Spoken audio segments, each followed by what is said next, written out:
We're back. We have module number 17. This is soil amendments.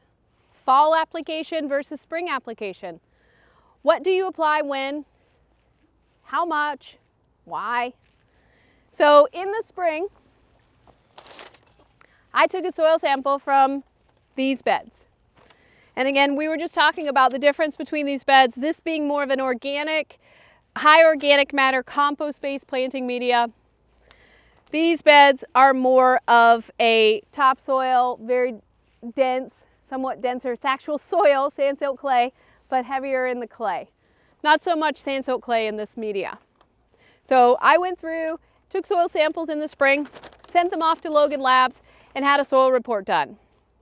We can share this on the screen so you can see what it looks like. But basically, the standard soil test is taking the soil or the planting media, using an extraction solution of about an extraction solution.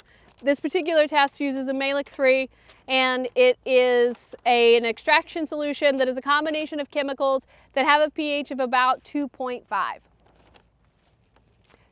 That is a strong acid to us. It's stronger than vinegar, vinegar being like a 3.4 or even maybe a little bit lower than that.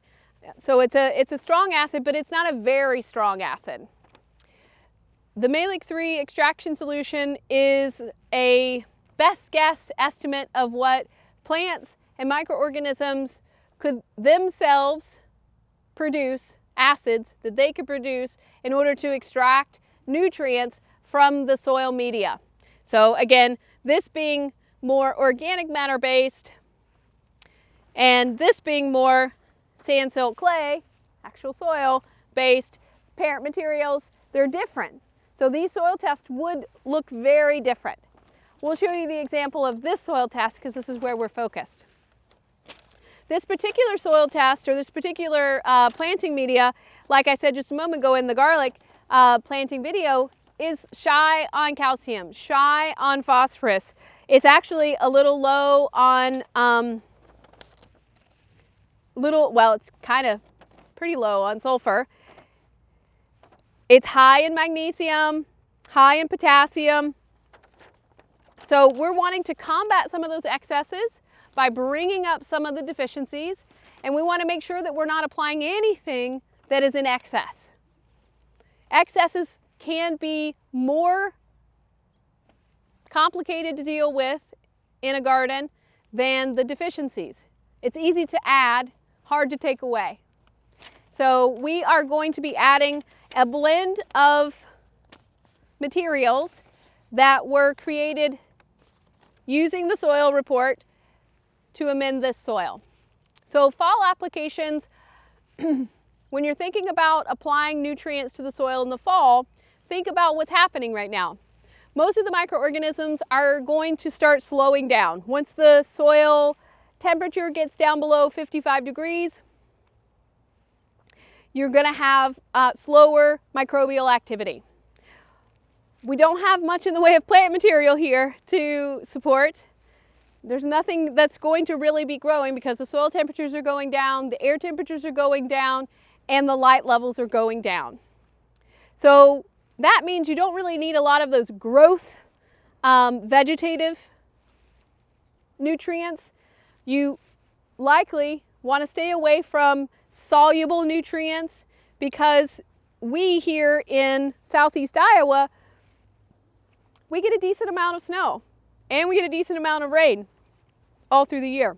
Snow in the winter, that's going to melt, percolate down, down through the soil profile and take away those soluble nutrients. And so nutrients that are soluble in the soil, nitrogen, both nitrate and ammonium, those are soluble nutrients. They can be easily leached down to the soil profile.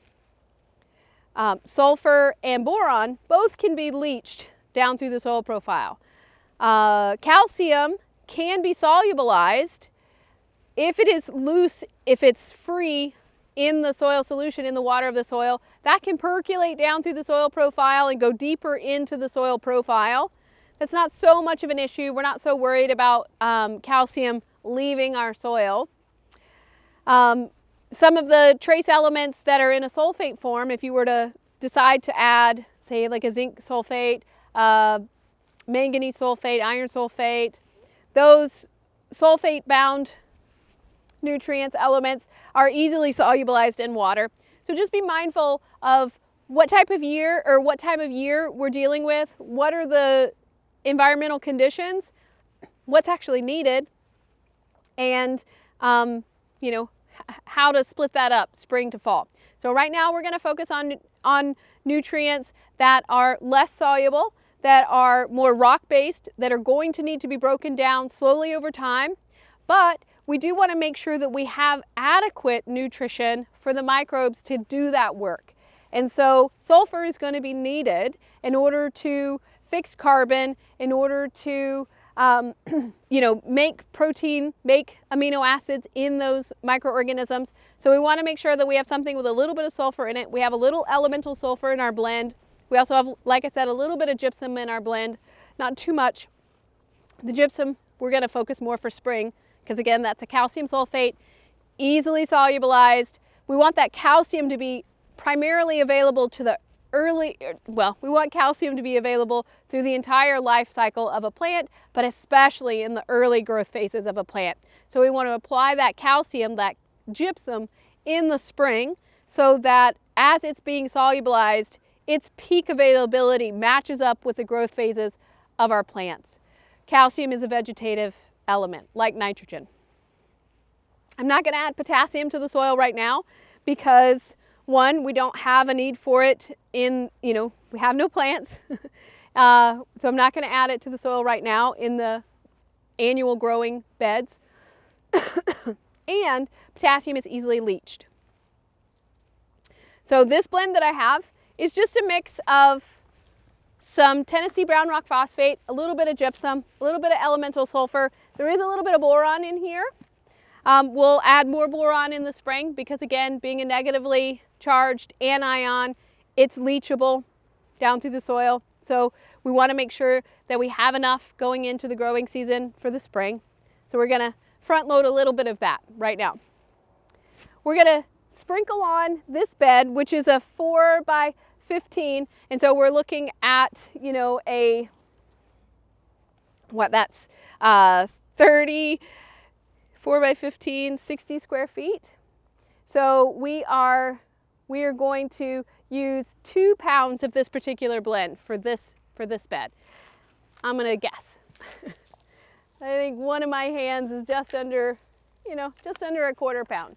And I'm just adding this, broadcasting this over the surface of the soil. This particular soil is very lofty. We already went through that. So this material will easily make its way down through the soil profile with microbial activity, with insect decomposer organisms, with earthworms. That's fine. In the spring, I'll come back with additional gypsum, boron, maybe additional, just a little bit of extra elemental sulfur. That particular blend also has basalt. I love basalt. It's a very diverse, broad spectrum rock dust, has some paramagnetic properties to it. It's kind of a unique rock dust. I love to add that.